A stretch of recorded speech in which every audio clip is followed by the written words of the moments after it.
연락도 없이 갑자기 오시면 어떡해요? 저희 여행 가는 날이라고요. 3년 만에 찾아간 아들 집 앞에서 며느리에게 들은 첫마디였습니다. 15억을 주고 사준 집인데 문턱도 밟지 못하게 막아섰어요. 들어가서 얼굴 좀 보자며 애원하듯 말했지만 돌아온 건 차가운 거절뿐이었죠. 그 순간 제 심장을 누가 쥐어짜는 것 같았고 눈앞이 하얗게 변했어요. 그렇게 바닥으로 쓰러진 저를 보고도 며느리는 비행기 시간 늦었다며 아들을 끌고 가버리는 게 아니겠어요? 그날 저는 결심했습니다. 엄마보다 여행이 중요한 아들 며느리가 가지고 있는 모든 것 싹 팔아서 알거지로 만들어버리기로요. 구독과 좋아요 버튼 꾹 눌러주시면 감동과 재미가 있는 사연을 첫 번째로 만나보실 수 있습니다. 62살의 이미자, 그녀의 손은 거칠었어요. 손가락 마디마다 굳은 살이 박혀 있었습니다. 젊은 시절 남편 최영우와 함께 작은 공장 구석에서 밤을 새우며 일했던 흔적이 그대로 남아 있었죠. 두 사람은 정말 맨손으로 시작했어요. 26, 28배 젊은 부부가 결혼하고 1년 만에 빌린 돈으로 시작한 게 전부였습니다. 영호는 새벽같이 일어나 거래처를 찾아다녔고 미자는 직원들 밥을 해주며 살림을 꾸렸죠. 전기세가 아까워 여름에도 선풍기 하나로 버텼고 겨울에는 내복을 겹겹이 입으며 난방비를 아꼈습니다. 그렇게 20년을 버텨냈더니 어느새 직원 50명 규모의 중소기업으로 자리를 잡았어요. 공장도 넓은 곳으로 옮겼고 거래처도 안정적으로 확보했습니다. 두 사람은 이제 서울 변두리의 조용한 주택가에 있는 2층 집에서 살았어요. 크지는 않았지만 마당에 작은 텃밭을 가꿀 수 있는 그런 집이었죠. 하지만 돈을 벌수록 미자의 마음속엔 단 하나의 목표만 있었습니다. 바로 아들 최준혁이었어요. 35살의 준혁은 미자와 영호에게 세상 그 무엇보다 소중한 보물이었습니다. 미자는 임신 사실을 알았을 때 기뻐서 울었어요. 공장 일로 지친 몸이었지만 뱃속의 아이를 생각하면 힘이 났죠. 영호도 아내의 배를 쓰다듬으며 다짐했습니다. 이 아이만큼은 우리처럼 고생시키지 않겠다고요. 좋은 환경에서 하고 싶은 거 다 하면서 살게 해주겠다고 말이에요. 준혁이 태어나고 자라는 동안 두 사람은 정말 모든 걸 쏟아부었습니다. 좋은 유치원 보내고 학원 보내고 과외 선생님 붙여주고요. 준혁이 대학에 들어갈 땐 등록금 걱정 없이 공부하라고 통장을 따로 만들어줬어요. 졸업하고 나서는 해외 연수까지 보내줬죠. 그러던 3년 전 준혁이 강서영과 결혼하겠다고 집에 데려왔습니다. 그날 미자는 아침부터 부엌에서 분주했어요. 아들이 여자친구를 데려온다고 했거든요. 준혁이 좋아하는 갈비찜을 만들고 과일도 정성껏 깎아 내놓았습니다. 영호도 평소보다 일찍 퇴근해서 집에 왔어요. 저녁 6시쯤 현관문이 열렸습니다. 준혁이 들어오는데 그 옆에 한 여자가 서 있었어요. 33의 서연은 명품 가방을 들고 하이힐을 신고 있었습니다. 화장은 진했고 향수 냄새가 강하게 풍겼어요. 미자는 순간 당황했지만 곧 미소를 지으며 다가갔습니다. 어서 와요. 준혁이가 오늘 여자친구랑 온다고 해서 제가 음식을 좀 준비했어요. 서연이 형식적으로 고개를 숙였습니다. 안녕하세요, 어머님. 목소리는 차가웠어요. 미자는 그녀의 손을 잡으려 했지만 서연이 슬쩍 피하는 바람에 손이 허공을 맴돌았죠. 어색한 침묵이 흘렀습니다. 영호가 거실 소파를 가리키며 말했어요. 자, 앉아서 편하게 이야기하자. 네 사람이 거실에 둘러앉았습니다. 미자가 차를 내왔지만 서연은 컵을 입에 대지도 않았어요. 그저 손톱을 만지작거리며 휴대폰을 힐끗힐끗 쳐다봤죠. 준혁이 서연의 눈치를 살피다가 조심스럽게 입을 열었습니다. 아버지, 어머니, 저희가 결혼하려고 해요. 미자의 얼굴이 환해졌습니다. 정말? 우리 준혁이가 드디어. 영호도 신문을 내려놓으며 미소를 지었어요. 좋구나. 축하한다. 하지만 준혁의 표정은 밝지 않았습니다. 뭔가 말하기 어려운 게 있는 것 같았어요. 서연이 팔짱을 끼며 직설적으로 말했습니다. 어머님, 아버님, 저희 결혼하려면 집이 필요해요. 미자가 고개를 끄덕였습니다. 그럼 전세라도 알아봐야지. 엄마가 도와줄게. 요즘 전세 시세가 어떻게 되는지 알아볼게. 서연이 콧방귀를 뀌듯 웃었어요. 전세요? 전세는 너무 불안정하잖아요. 요즘 전세 사기도 많고요. 그리고 저희 친구들은 다 강남에 집 있던데 저희만 전세 살 순 없죠. 미자의 미소가 조금 굳었습니다. 강남이라니요. 그곳 아파트 값이 얼마인지 미자도 뉴스를 통해 알고 있었어요. 10억은 기본이고 좋은 곳은 20억까지 간다는 걸 들었죠. 영우가 조심스럽게 물었습니다. 강남이면 금액이 좀 부담스러울 텐데. 서연이 눈을 가늘게 뜨며 대답했어요. 그럼 결혼 안 시켜주시게요? 요즘 세상에 신혼집도 제대로 못 마련해 주는데 누가 결혼해요? 준혁이 황급히 서연의 손을 잡았습니다. 서연아, 그렇게 말하지 마. 하지만 서연은 손을 뿌리치며 일어섰어요. 됐어요, 오빠. 여기서 이야기해봤자 소용없을 것 같은데. 미자의 가슴이 철렁 내려앉았습니다. 아들의 결혼이 깨질 수도 있다는 생각이 머릿속을 스쳤어요.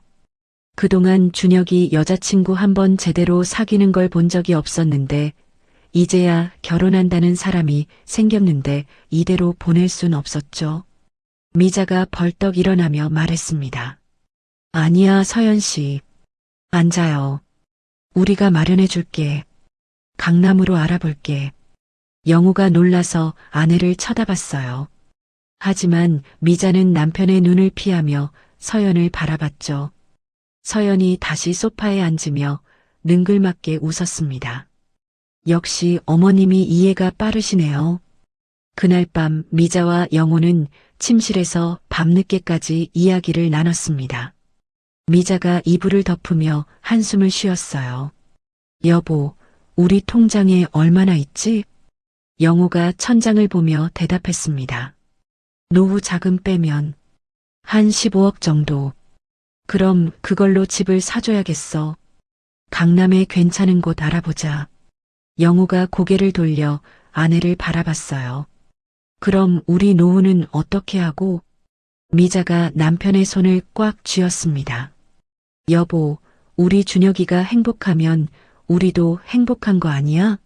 그리고 우리 아직 일할 수 있잖아. 회사도 잘 돌아가고 있고.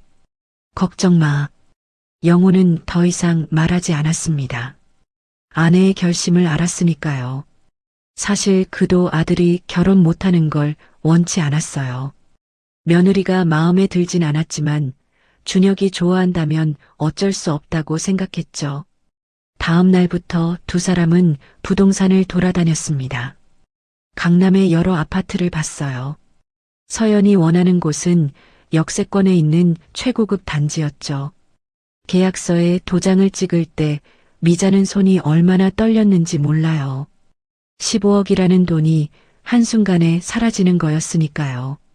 영호도 옆에서 심각한 표정으로 서류를 확인했죠. 부동산을 나와서 미자가 중얼거렸습니다. 우리 평생 모은 돈이 이렇게 한순간에 없어지네. 영호가 아내의 어깨를 감싸며 말했어요. 괜찮아. 우리 아들만 잘 살면 되는 거지. 하지만 아파트가 끝이 아니었습니다. 며칠 후 서연이 전화를 걸어왔어요. 어머님, 저 차가 필요해요. 강남에 사는데 차 없으면 창피하잖아요. 미자가 당황하며 대답했습니다. 차? 그건 너희들이 천천히 마련해도 되는 거 아니니? 서연의 목소리가 차갑게 변했어요. 아, 그럼 집만 사주시고 차는 안 사주시는 거예요? 저희 친구들은 부모님이 집도 사주시고 차도 사주시던데요. 그럼 저만 차 없이 다녀요? 미자는 할 말을 잃었습니다. 결국 며칠 후 영호와 함께 외제차 전시장에 갔어요. 서연이 원하는 차는 고급 세단이었습니다. 가격표를 보는 순간 미자의 눈앞이 아찔했죠.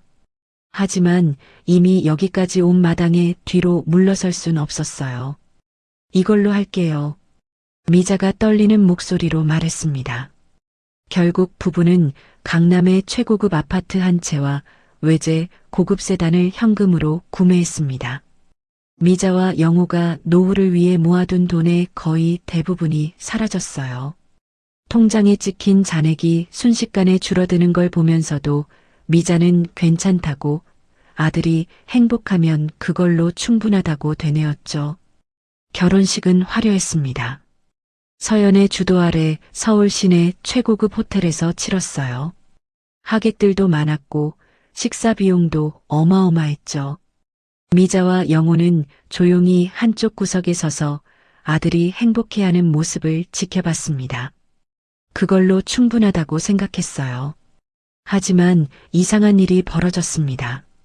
결혼식이 끝나고 신혼여행에서 돌아온 아들 부부는 미자와 영호를 집들이에 초대하지 않았어요. 한 달이 지나도 두 달이 지나도 연락이 없었죠. 미자는 준혁에게 전화를 걸었습니다. 준혁아, 엄마 한번 놀러 가도 되겠니? 집이 어떤지 너무 궁금하구나. 엄마가 반찬도 좀 해갈게. 준혁이 전화기 너머에서 머뭇거렸습니다. 아, 엄마. 그게 지금 집 정리가 아직 덜 돼서 좀 이따가 초대할게요. 그래. 그럼 언제쯤? 다음 달쯤? 하지만 다음 달이 되어도 연락이 없었어요. 미자가 다시 전화를 걸면 준혁은 회사 일이 바빠서, 서연이 몸이 안 좋아서, 집에 손님이 와서 온갖 핑계를 댔습니다. 서연은 아예 미자의 전화를 받지 않았어요. 그렇게 2년이 흘렀습니다. 3년이 다 되어가는데도 미자는 단 한 번도 자신이 사준 그 아파트의 문턱을 밟아보지 못했죠. 명절 때 잠깐 시댁에 들르는 아들 며느리는 항상 두어 시간 만에 일어나 나갔어요. 서연은 시부모와 눈도 제대로 마주치지 않았고 식사도 거의 하지 않았습니다. 미자는 밤마다 침대에 누워 천장을 바라봤어요. 눈물이 주르륵 흘러내렸죠. 옆에서 영호가 한숨을 쉬는 소리가 들렸습니다. 두 사람은 서로에게 아무 말도 하지 않았지만 같은 생각을 하고 있다는 걸 알았어요. 우리가 뭘 잘못한 걸까? 왜 우리 아들은 이렇게 우릴 멀리하는 걸까? 어느 주말 아침이었습니다. 미자가 식탁에 앉아 커피를 마시다 말고 컵을 탁 내려놓았어요. 영호가 신문에서 눈을 떼고 놀라서 아내를 바라봤죠. 여보. 미자의 목소리가 떨렸습니다. 왜 그래? 우리 오늘 준혁이네 집에 가보자. 그냥 갑자기 가고 싶어졌어. 영호의 눈썹이 올라갔습니다. 연락도 안 하고? 그럼 또 뭐라고 하지 않을까? 미자가 컵을 두 손으로 꽉 쥐었어요. 손가락 마디가 하얗게 질렸죠. 연락하면 또 바쁘다고 할 거 아냐. 나 정말 궁금해서 미칠 것 같아. 우리가 사준 집인데 15억이나 주고 산 집인데 한 번도 못 가봤잖아. 차도 사줬는데 한 번도 같이 타본 적도 없고 오늘만큼은 그냥 가서 밥이라도 같이 먹고 오자. 제발. 영호가 신문을 접으며 깊은 한숨을 내쉬었어요. 사실 그도 마음 한구석이 무너져 내리는 기분을 느끼고 있었습니다. 며느리 서연의 냉담한 태도는 이미 여러 번 목격했어요. 지난 추석 때도 서연은 시부모가 건넨 음식을 거들떠보지도 않고 휴대폰만 만지작거렸죠. 준혁은 아내 눈치만 보며 제대로 된 대화 한 번 나누지 못했고요. 하지만 아내의 상처받은 표정을 볼 때마다 영호의 가슴도 찢어지는 것 같았습니다. 그래, 가보자. 우리가 사준 집인데 뭘 눈치 봐. 영호가 차 키를 집어들며 말했습니다. 미자가 황급히 외출 준비를 했어요. 옷장을 열어 제일 깨끗한 옷을 꺼내 입고 화장대 앞에 앉아 화장을 했습니다. 거울을 보며 립스틱을 바르는 손이 떨렸어요. 가슴이 두근거렸죠. 오랜만에 아들을 보러 간다는 설렘보다는 혹시 또 냉대를 받으면 어쩌나 하는 불안감이 더 컸습니다. 하지만 미자는 고개를 저었어요. 아니야, 우리가 사준 집인데 설마 문전박대를 하겠어? 두 사람은 차에 올라탔습니다. 영호가 시동을 걸며 백미러로 아내를 힐끗 봤어요. 미자는 창밖을 보고 있었지만 그녀의 눈가에 불안함이 어려 있었죠. 손으로 가방 끈을 계속 만지작거리고 있었습니다. 영호도 핸들을 꽉 쥐었어요. 알 수 없는 불길함이 가슴을 짓눌렀습니다. 차가 강남 쪽으로 향하는 동안 미자는 손가락을 꼬았다 펴기를 반복했어요. 3년 만에 아들이 사는 집에 간다는 게 이렇게 긴장되는 일인 줄 몰랐죠. 15억짜리 아파트를 사준 엄마가 그 집 문턱을 밟으려면 왜 이렇게 마음을 졸여야 하는 걸까요? 미자의 눈시울이 붉어졌습니다. 영우가 내비게이션을 보며 아파트 단지로 진입했어요. 고급스러운 외관의 아파트가 눈앞에 나타났습니다. 정문 입구에는 경비원이 서 있었고 단지 안은 깔끔하게 관리되어 있었죠. 미자가 차창 밖을 보며 중얼거렸습니다. 참 좋은 곳에 살고 있네. 우리 아들. 목소리가 떨렸어요. 자랑스러움과 서러움이 뒤섞인 감정이었죠. 영우가 주차를 하고 차에서 내렸습니다. 미자도 천천히 문을 열고 내렸어요. 두 사람은 손을 맞잡고 아파트 입구로 걸어갔습니다. 경비실을 지나칠 때 젊은 경비원이 두 사람을 물끄러미 쳐다봤지만 미자는 신경 쓰지 않았어요. 엘리베이터 안에서 미자는 거울에 비친 자신의 모습을 봤어요. 예순이 넘은 얼굴에는 주름이 깊게 파여 있었고 흰머리도 듬성듬성 나 있었죠. 미자가 손으로 머리를 쓸어 넘기며 한숨을 쉬었습니다. 엘리베이터 문이 열리고 복도를 걸어가는 동안 미자의 심장 박동이 점점 빨라졌어요. 손바닥에 땀이 났죠. 영호도 긴장한 듯 입술을 깨물고 있었습니다. 드디어 현관문 앞에 섰어요. 미자가 심호흡을 했습니다. 그리고 떨리는 손으로 초인종을 눌렀어요. 안에서 누군가 현관 쪽으로 다가오는 소리가 들렸어요. 미자는 미소를 지을 준비를 했죠. 문이 열릴 거예요. 준혁이가 반갑게 맞아줄 거고 집 안으로 들어가 따뜻한 차라도 한 잔 마시며 이야기를 나눌 수 있을 거라 기대했습니다. 3년 만에 아들과 함께 밥을 먹을 수 있을 거라고요. 하지만 문이 열리는 순간 미자의 미소가 얼어붙었습니다. 문틈으로 나타난 서연은 화려한 원피스를 입고 있었습니다. 선글라스를 머리에 올려놓았고 목에는 금목걸이가 반짝거렸어요. 휴양지에 놀러가는 사람의 차림새였죠. 미자가 반갑게 입을 열려는 순간 서연의 얼굴이 일그러졌습니다. 눈썹이 찌푸려지고 입술이 비틀어졌어요. 반가움이라고는 눈곱만큼도 찾아볼 수 없는 표정이었죠. 어머님, 아버님? 서연의 목소리는 차가웠습니다. 마치 반갑지 않은 손님을 대하는 것 같았어요. 미자가 어색하게 웃으며 말했습니다. 서연아, 깜짝 방문이지? 미안해. 그냥 오랜만에 너네 얼굴도 보고 밥이라도 같이 먹고 싶어서. 서연이 팔짱을 끼며 현관문을 막아섰어요. 안으로 들어오지 말라는 듯한 자세였죠. 연락도 없이 갑자기 오시면 어떡해요? 미자의 미소가 조금씩 굳어갔습니다. 서연의 말투에는 짜증이 가득했거든요. 영우가 옆에서 조심스럽게 말했어요. 미안하다. 우리가 너무 보고 싶어서 그만. 하지만 서연은 한숨을 크게 내쉬며 고개를 저었습니다. 오늘 저희 해외여행 가는 날이에요. 안 그래도 바빠 죽겠는데 왜 이러세요?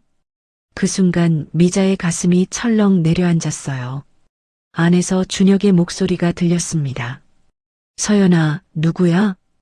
당신 부모님 갑자기 오셨네. 준혁이 현관 쪽으로 다가왔어요. 아들 손에는 여행용 캐리어가 들려 있었고 몸에는 편한 티셔츠와 반바지를 입고 있었죠. 준혁이 부모를 보자 당황한 표정을 지었습니다. 어머니, 아버지, 오늘 오신다고 연락 안 하셨잖아요.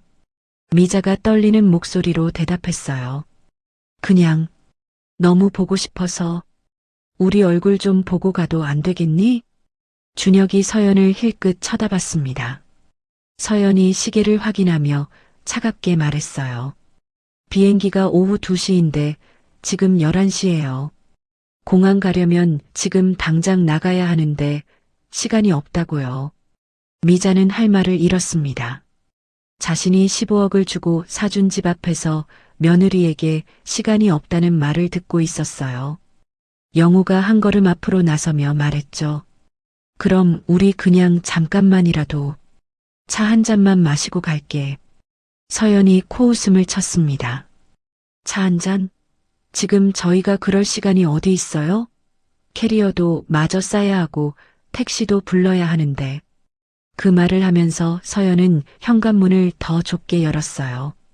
안으로 들어오지 말라는 무언의 압박이었죠. 미자가 문틈 사이로 거실을 흘끗 봤습니다. 안쪽에는 명품 가방들이 소파 위에 널려 있었고 바닥에는 쇼핑백들이 쌓여 있었어요. 해외여행을 준비하면서 이미 엄청난 쇼핑을 한 것 같았죠. 미자의 목이 메었습니다. 저 집을 사주기 위해 자신과 남편이 얼마나 많은 것을 포기했는지 서연은 알기나 할까요? 노후 자금을 모두 쏟아부었고 앞으로 몇 년을 더 일해야 한다는 걸 알까요? 그런데 그 집 문턱조차 밟지 못하게 막아서고 있었습니다. 준혁이 어색하게 웃으며 말했어요. 어머니, 저희 돌아오면 그때 연락드릴게요. 오늘은 정말 시간이. 미자가 아들의 눈을 똑바로 쳐다봤습니다. 준혁의 눈빛이 흔들렸어요. 미안함과 죄책감이 스쳐 지나갔지만 그는 고개를 돌려 서연을 봤죠. 서연이 남편의 팔을 잡아당기며 말했습니다. 오빠, 우리 진짜 늦어. 택시 오는데 20분 걸린다고 했잖아. 영우가 참다 못해 목소리를 높였어요. 서연아, 이 집 누가 사줬는지 알고는 있는 거지? 서연이 눈을 가늘게 뜨며 대답했습니다. 알죠. 그래서 뭐요? 저희가 결혼하니까 사주신 거 아니에요? 당연한 거 아닌가요? 요즘 부모들 다 자식 결혼할 때 집 사줘요. 미자의 눈앞이 하얗게 변했습니다. 15억이라는 돈을 당연하게 받아들인다고요? 미자의 다리가 후들거리기 시작했어요. 옆에서 영호가 아내의 팔을 잡았죠. 여보, 괜찮아? 미자는 대답하지 못했습니다. 가슴이 너무 답답했거든요. 숨이 제대로 쉬어지지 않았어요. 머리가 지끈거렸고 눈앞이 흐릿해졌죠. 하지만 미자는 꾹 참았습니다. 여기서 무너질 수 없었어요. 서연이 휴대폰을 꺼내 화면을 확인하며 말했습니다. 택시 곧 온대요. 저희 진짜 가봐야 해요. 비행기 놓치면 안 되거든요. 해외여행이 얼마나 비싼데요? 미자가 떨리는 목소리로 물었어요. 어디로 가는데? 몰디브요. 2주일 일정이에요. 서연이 으스대듯 대답했습니다. 미자의 가슴이 무너져 내렸어요. 몰디브라니요. 그 비싼 여행을 2주일씩이나 가면서 부모에게는 차 한 잔 대접할 시간도 없다는 건가요? 미자의 머리가 지끈거리기 시작했습니다. 가슴이 답답해지고 숨이 제대로 쉬어지지 않았어요. 준혁이 캐리어를 끌고 나왔습니다. 서연도 명품 가방을 들고 현관문 밖으로 나섰어요. 두 사람은 미자와 영호를 밀어내듯 복도로 나왔죠. 미자와 영호는 어쩔 수 없이 뒤로 물러섰습니다. 그럼 저희 이만. 서연이 현관문을 닫으며 차갑게 말했어요. 준혁은 고개를 숙인 채 부모를 제대로 쳐다보지도 못했습니다. 그저 서연의 뒤를 따라 걸으려 했죠. 미자가 아들의 팔을 붙잡았습니다. 준혁아, 엄마 좀 봐. 제발. 준혁이 멈칫했어요. 하지만 서연이 남편의 다른 팔을 잡아당기며 소리쳤습니다. 오빠, 택시 온다니까. 빨리 가야 한다고. 미자의 손이 아들의 팔에서 미끄러져 내렸습니다. 준혁이 고개를 돌려 빠른 걸음으로 서연을 따라갔어요. 두 사람의 뒷모습이 점점 멀어졌죠. 미자는 그 자리에 멍하니 서 있었습니다. 영호가 아내의 어깨를 감싸려 했지만 미자는 움직이지 못했어요. 다리가 후들거렸거든요. 눈물이 멈추지 않고 흘러내렸죠. 여보, 우리가 뭘 잘못한 거야? 미자가 신음하듯 중얼거렸습니다. 영호도 대답하지 못했어요. 그의 눈에도 눈물이 고여 있었죠. 두 사람은 현관문 앞에 한참 동안 서 있었습니다. 복도 끝에서 청소를 하던 미화원 아주머니가 두 사람을 힐끗 쳐다봤어요. 동정 어린 눈빛이었죠. 아마 두 사람의 대화를 들었을 겁니다. 미자는 그 시선을 느끼자 더욱 창피했어요. 남들이 보는 앞에서 자식에게 쫓겨나다니요. 미자의 가슴 통증이 점점 심해졌습니다. 숨을 들이쉴 때마다 가슴이 조이는 것 같았어요. 머리는 더욱 지끈거렸고 눈앞이 흐릿해지기 시작했죠. 손으로 가슴을 쓸어내렸지만 통증은 가라앉지 않았습니다. 여보, 괜찮아? 얼굴이 너무 창백해. 영호의 얼굴이 하얗게 질렸습니다. 아내의 상태가 심상치 않았거든요. 이미자의 이마에서는 식은땀이 흘러내리고 있었고 입술은 파랗게 변하고 있었죠. 그때 엘리베이터에서 딩 소리가 났습니다. 문이 열리고 준혁과 서연이 다시 나타났어요. 뭔가 깜빡한 게 있어서 돌아온 것 같았죠. 서연이 현관문 쪽으로 걸어오다가 여전히 서 있는 미자 부부를 보고 인상을 찌푸렸습니다. 아직도 여기 계세요? 빨리 가보시지. 서연이 짜증스럽게 말하며 손짓했어요. 빨리 가라는 제스처였죠. 준혁도 옆에서 어색하게 서 있었습니다. 미자가 며느리의 그 모습을 보는 순간 무언가가 머릿속에서 터지는 것 같았어요. 극도의 모욕감과 배신감, 서러움이 한꺼번에 폭발했죠. 가슴을 짓누르던 통증이 갑자기 심해졌고 머리는 깨질 것처럼 아팠습니다. 미자의 몸이 비틀거렸어요. 영호가 황급히 아내를 붙잡으려 했지만 미자의 다리에서 완전히 힘이 풀려버렸습니다. 눈앞이 캄캄해지면서 세상이 빙글빙글 돌았어요. 여보, 영호의 목소리가 멀리서 들렸습니다.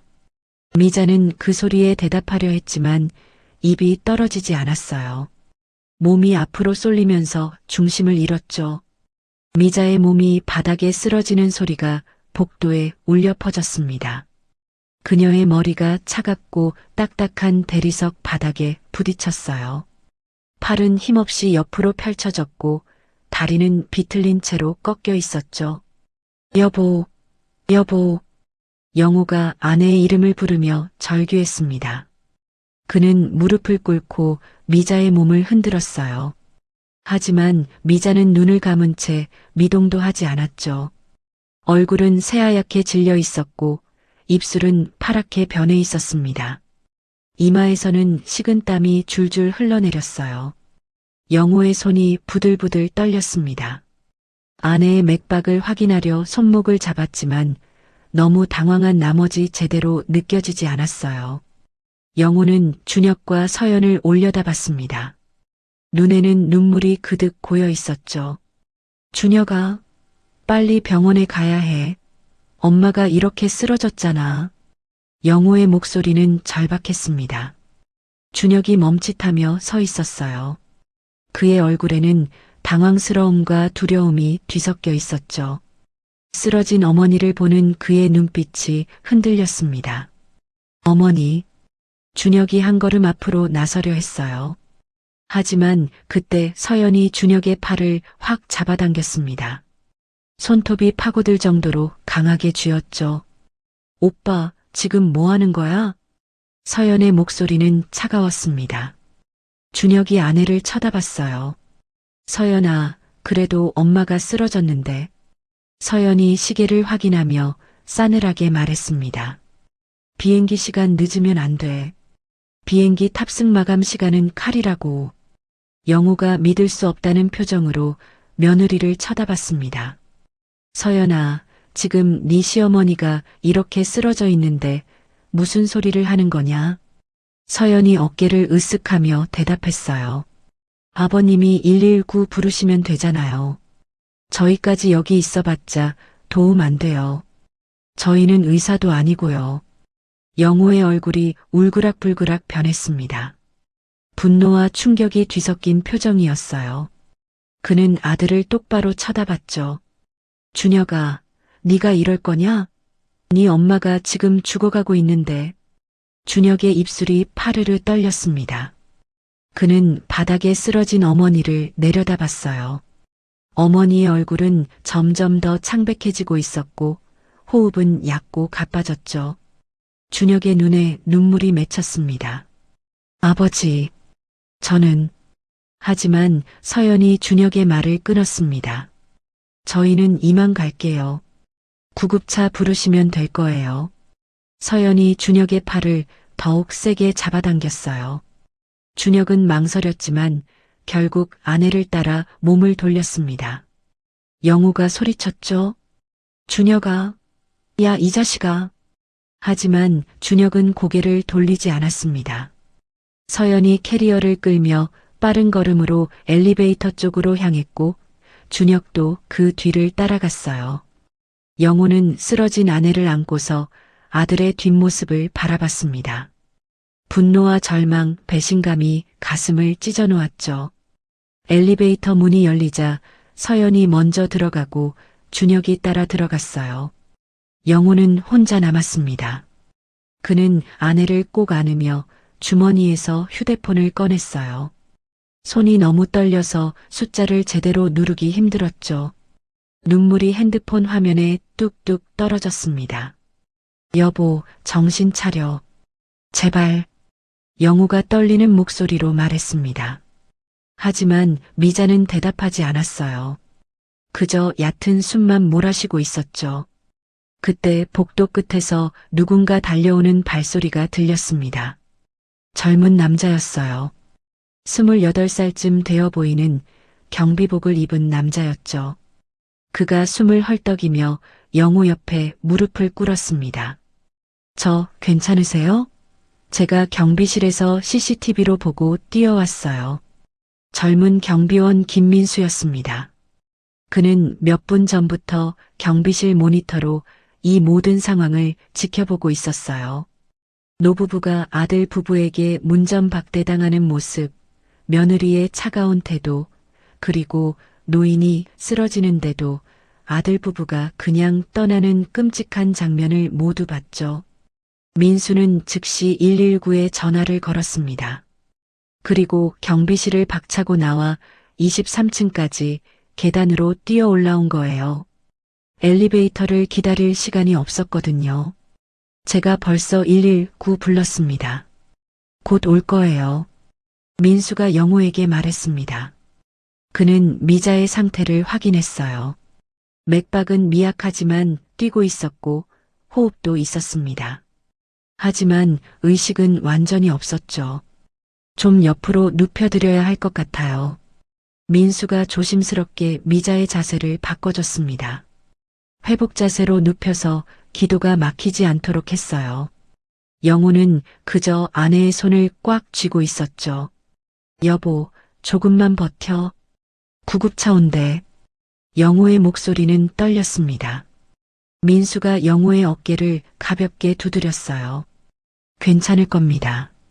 숨 쉬고 계시니까요.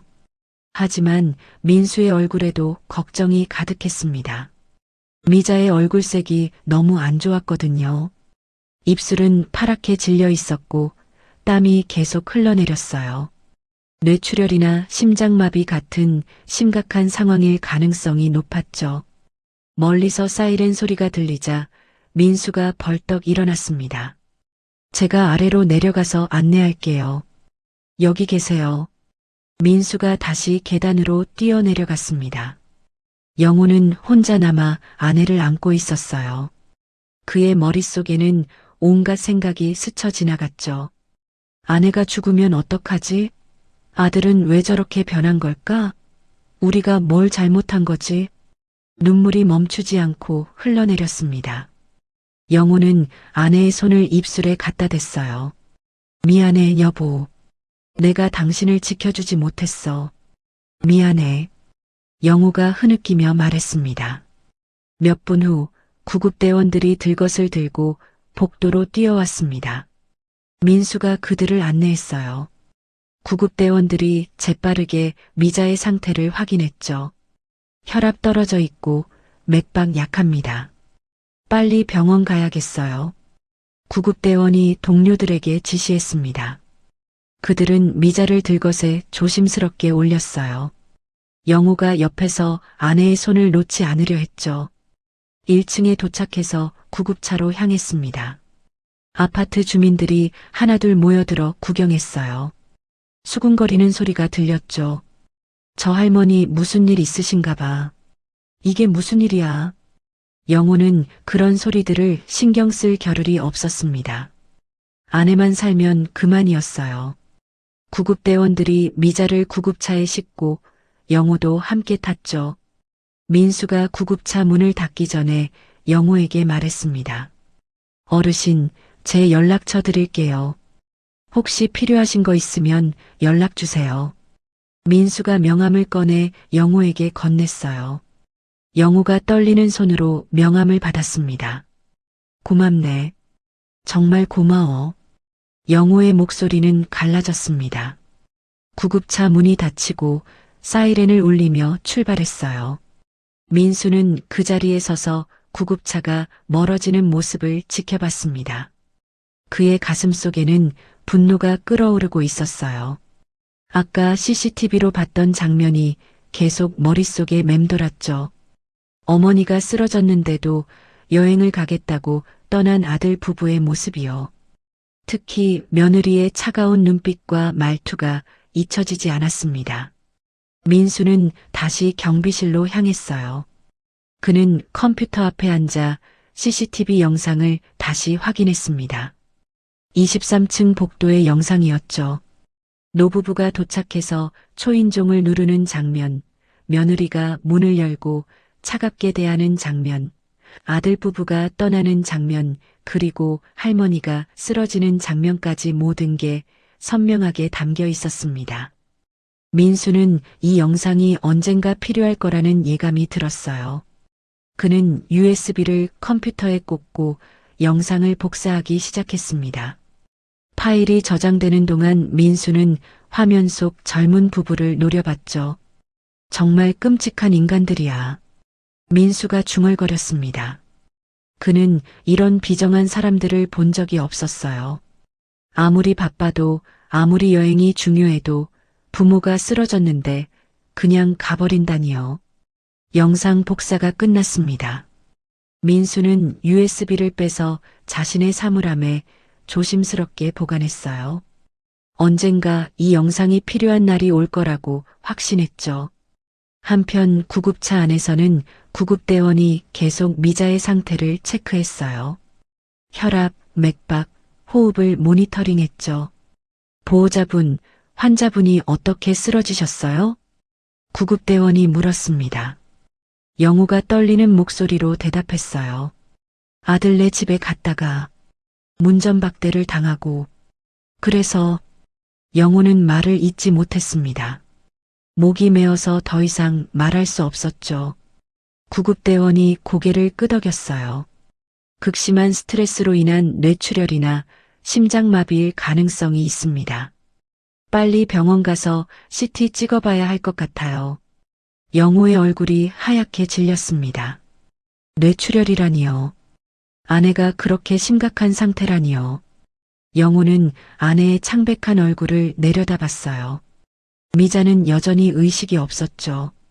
여보, 제발 버텨. 우리 아직 할 일이 많아. 영호가 속삭였습니다.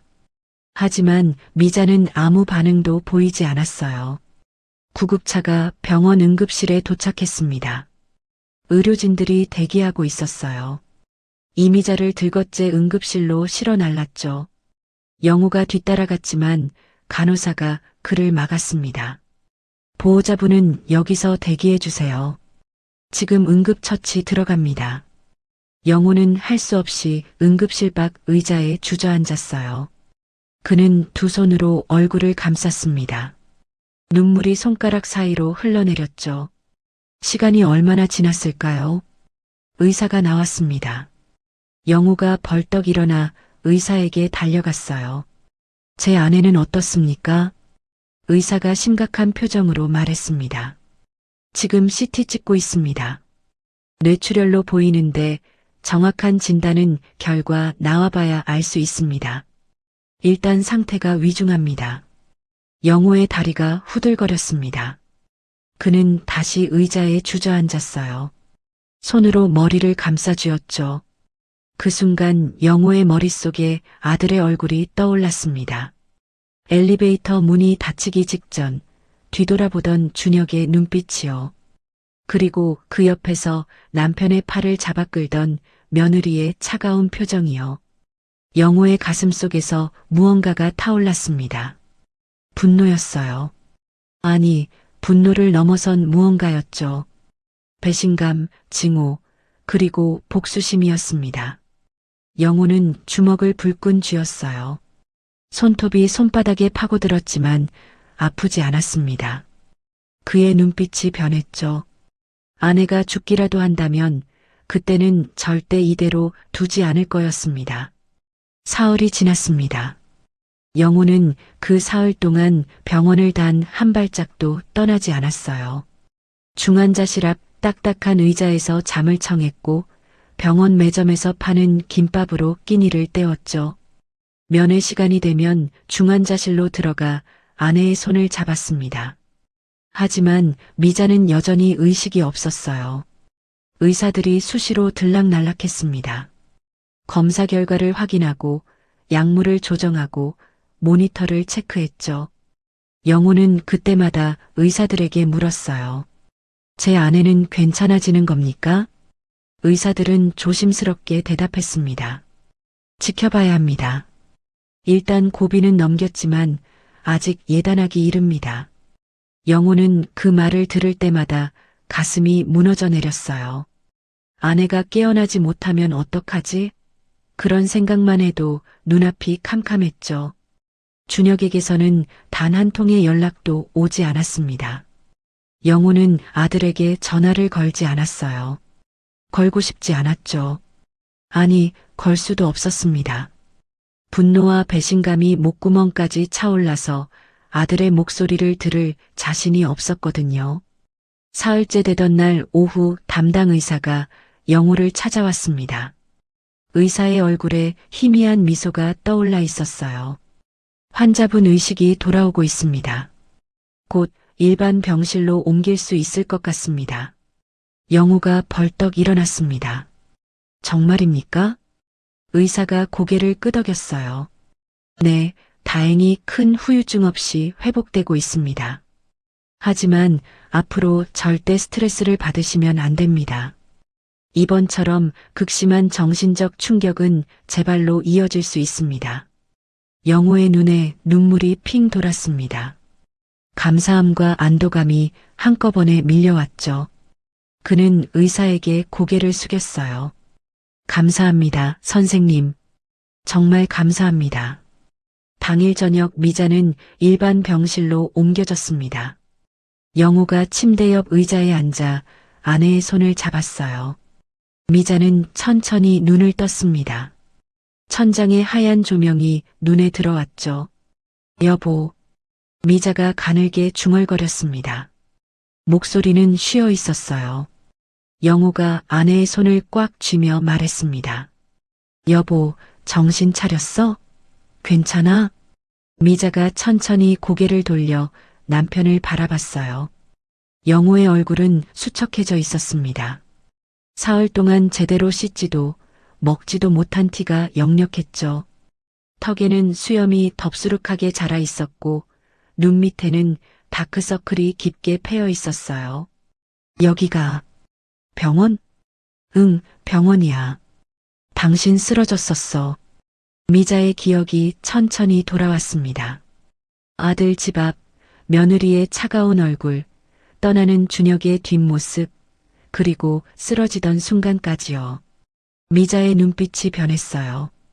슬픔도 눈물도 없었습니다. 그저 차갑고 단호한 눈빛이었죠. 영호는 아내가 울 거라고 예상했습니다. 깨어나면 서러워서 울고 아들을 그리워하며 눈물을 흘릴 거라고 생각했어요. 하지만 이미자는 울지 않았습니다. 오히려 입술을 꽉 다물고 천장을 노려보고 있었죠. 여보. 미자가 입을 열었습니다. 목소리는 쉬어 있었지만 톤은 단단했어요. 응, 말해. 우리 이제 그 아이들은 없는 셈 치자. 영호의 눈이 커졌습니다. 미자가 계속 말했어요. 걔네한테 쏟았던 거 다시 가져와서 우리 인생 다시 살자. 내가 죽을 뻔했는데도 여행을 간 아이들이야. 더 이상 우리 아들이 아니야. 미자의 눈빛에는 일말의 망설임도 없었습니다. 영호는 아내의 손을 더욱 꽉 쥐었어요. 사실 그도 지난 사흘 동안 같은 생각을 하고 있었죠. 병원 복도를 오가며 중환자실 앞에서 밤을 새우며 수없이 되뇌었던 생각이었습니다.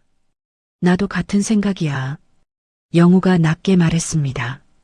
당신이 사경을 헤매는 동안 나는 정말 미칠 것 같았어. 전화 한 통 없었어. 그 녀석은 지금 몰디브에서 놀고 있겠지. 자기 엄마가 죽어가는데 말이야. 영호의 목소리가 떨렸습니다. 분노가 가득 담긴 목소리였어요. 미자가 남편을 바라봤죠. 여보, 우리 다시 시작하자. 그 애들 없이. 그래, 그러자. 두 사람은 서로를 마주 봤습니다. 눈빛에는 슬픔 대신 결연함이 담겨 있었어요. 평생을 함께 살아온 부부였기에 말하지 않아도 서로의 마음을 알 수 있었죠. 다음 날 아침 영호는 병실을 나섰습니다. 복도 끝으로 걸어가 휴대폰을 꺼냈어요. 전화번호부를 열어 한 이름을 찾았죠. 박 실장이었습니다. 박 실장은 영호의 회사에서 10년 넘게 일한 비서였어요. 40대 중반의 그는 영호의 오른팔이자 가장 신뢰하는 사람이었죠. 회사의 모든 재정과 법적 문제를 처리하는 능력자였습니다. 전화벨이 울렸습니다. 세 번째 신호음이 지나갈 때 박 실장이 받았어요. 사장님, 사모님 상태는 어떠십니까? 박 실장의 목소리에는 진심 어린 걱정이 담겨 있었습니다. 영호가 짧게 대답했죠. 일반 병실로 옮겼네. 의식도 돌아왔고. 다행입니다, 사장님. 정말 걱정 많이 했습니다. 영호가 심호흡을 했습니다. 그리고 단호한 목소리로 말했어요. 박 실장, 지금부터 내가 하는 말 잘 듣게. 정확하게 실행해야 하네. 박 실장의 목소리가 진지해졌습니다. 네, 사장님. 말씀하십시오. 지금부터 준혁이 명의로 된 모든 계좌를 해지시켜 회사에서 지원하던 법인 카드도 전부 정지하고. 전화기 너머로 박 실장이 숨을 들이마시는 소리가 들렸어요. 잠시 침묵이 흘렀죠. 박 실장이 조심스럽게 물었습니다. 사장님, 도련님 계좌를 말씀이십니까? 그렇네. 도련님이라고 부르지도 마. 그 녀석은 이제 내 아들이 아니야. 영호의 목소리는 차가웠습니다. 박 실장이 더 이상 묻지 않았어요. 오랜 세월 함께 일하며 영호의 성격을 잘 알고 있었거든요. 이렇게 단호하게 말할 때는 절대 뜻을 꺾지 않는다는 걸요. 알겠습니다. 바로 처리하겠습니다. 영호가 계속 말했습니다. 그리고 강남 아파트 있지? 그것도 매각 절차 들어가게. 즉시 박 실장이 잠깐 머뭇거렸습니다. 사장님, 그런데 그 아파트는 돌연. 아니, 준혁 씨 명의가 아니라 사장님 명의 아닙니까? 맞아. 내 명의로 해놨지. 그게 지금 잘 된 거야. 매각하는데 아무 문제 없네. 영호는 3년 전 아파트를 구매할 때 복잡한 증여세 문제를 피하기 위해 자신의 명의로 등기를 했었습니다. 언젠가 아들에게 증여할 생각이었지만 아직 명예 이전을 하지 않았던 거예요. 그게 지금은 천만다행이었죠. 알겠습니다. 부동산 시장 상황 봐서 최대한 빨리 매각하겠습니다. 그리고 외제차도 마찬가지야. 그것도 내 명의로 등록되어 있으니까 회수 가능하지? 네, 사장님. 차량 명의도 사장님으로 되어 있습니다. 즉시 회수 절차 밟겠습니다. 영호가 복도 창밖을 내다봤습니다. 가을 하늘은 맑고 푸르렀어요. 하지만 영호의 마음은 그렇지 않았죠. 박 실장, 속전속결로 처리하게. 3일 안에 모든 걸 끝내야 해. 사장님, 3일이면 좀 촉박한데요. 박 실장이 난색을 표했습니다. 하지만 영호는 단호했어요. 촉박해도 해야 하네. 그 녀석들이 눈치채기 전에 모든 걸 끝내야 해. 자네가 할 수 있지? 박 실장이 잠시 생각하더니 대답했습니다. 네, 사장님. 최선을 다하겠습니다. 법무법인에도 연락해서 법적 문제 없도록 처리하겠습니다. 고맙네. 영호가 전화를 끊으려다 말고 다시 물었습니다. 참, 박 실장. 준혁이한테 매달 보내던 생활비 있지? 그것도 당장 중단하게. 네, 알겠습니다. 전화가 끊겼습니다. 영호는 휴대폰을 쥔 채 한동안 창밖을 바라봤어요. 가슴 한구석이 무너져 내리는 것 같았습니다. 평생을 키운 아들을, 모든 걸 쏟아부은 아들을 이렇게 잘라내야 한다는 게 아프지 않을 리 없었죠. 하지만 영호는 고개를 저었습니다. 아니에요. 먼저 저들이 부모를 버렸어요. 죽어가는 어머니를 두고 여행을 간 아들이, 문전박대를 한 며느리가 먼저 선을 넘은 거죠. 이제는 부모가 아들을 버릴 차례였습니다. 영호가 병실로 돌아갔습니다. 미자는 침대에 반쯤 기대 앉아 창밖을 보고 있었어요. 영호가 들어오자 고개를 돌렸죠. 전화했어? 응. 박 실장한테 다 지시했어. 미자가 고개를 끄덕였습니다. 그녀의 얼굴에는 아무런 감정도 드러나지 않았어요. 슬픔도 후회도 없었죠. 그저 담담할 뿐이었습니다. 잘했어요. 미자가 짧게 말했습니다. 영호가 아내 곁에 앉았어요. 두 사람은 한동안 아무 말 없이 창밖을 바라봤죠. 그날부터 박 실장은 바쁘게 움직였습니다. 은행에 연락해서 준혁 명의의 모든 계좌를 해지했어요. 회사 법인 카드도 즉시 정지시켰죠. 부동산 중개인을 불러 강남 아파트 매각 시세를 알아봤고 법무법인과 연락해서 법적 문제가 없는지 확인했습니다. 영호가 3년 전 구매했던 아파트는 그동안 값이 더 올라 있었어요. 15억에 샀던 아파트가 이제는 17억에 거래되고 있었죠. 박 실장은 빠른 매각을 위해 16억 5천에 내놓았습니다. 강남 아파트는 인기가 많았기에 곧바로 매수자가 나타났어요. 차량 회수는 더 간단했습니다. 명의가 영호로 되어 있었기에 견인차를 보내 차를 가져오기만 하면 됐죠. 박 실장은 중고차 딜러에게 연락해서 즉시 매각 절차를 밟았습니다. 며칠 지나지 않아 모든 절차가 마무리됐습니다. 아파트 계약금이 들어왔고 차량도 매각됐어요. 준혁의 계좌는 텅 비었고 법인 카드는 사용 불가 상태가 됐죠. 박 실장이 병원으로 영호를 찾아왔습니다. 그는 서류 가방을 들고 병실 앞 복도에서 영호를 만났어요. 사장님 모두 처리했습니다. 박 실장이 서류 뭉치를 꺼내 영호에게 건넸습니다. 아파트 매매 계약서, 차량 매각 증명서, 계좌 해지 확인서가 들어 있었어요. 영호가 서류를 하나하나 확인했습니다. 수고했네, 박 실장. 아닙니다, 사장님. 당연히 해야 할 일입니다. 박 실장이 조심스럽게 물었습니다. 그런데 사장님, 준혁 씨가 알게 되면 큰 문제가 되지 않을까요? 영호가 차갑게 웃었습니다. 문제? 이미 끝난 거야. 그 녀석이 알든 말든 상관없어. 법적으로 모든 게 내 명의였으니까. 박 실장이 더 이상 묻지 않았어요. 영호가 서류를 가방에 넣으며 말했습니다. 이제 시작이야, 박 실장. 우리 인생 이제 다시 시작할 거야. 박 실장이 고개를 끄덕였습니다. 영호가 병실 문을 열고 들어갔어요. 미자가 영호를 보며 물었죠. 다 됐어? 응. 모든 게 끝났어. 미자의 입가에 희미한 미소가 떠올랐습니다. 차갑고 쓸쓸한 미소였어요. 몰디브의 푸른 바다가 눈앞에 펼쳐져 있었습니다. 준혁과 서연은 리조트에서 일주일째 머물고 있었어요. 수영장이 딸린 개인 빌라였죠. 하루 숙박비만 100만 원이 넘는 곳이었습니다. 서연은 매일 아침 스파를 받았고 오후에는 요트를 타고 바다로 나갔어요.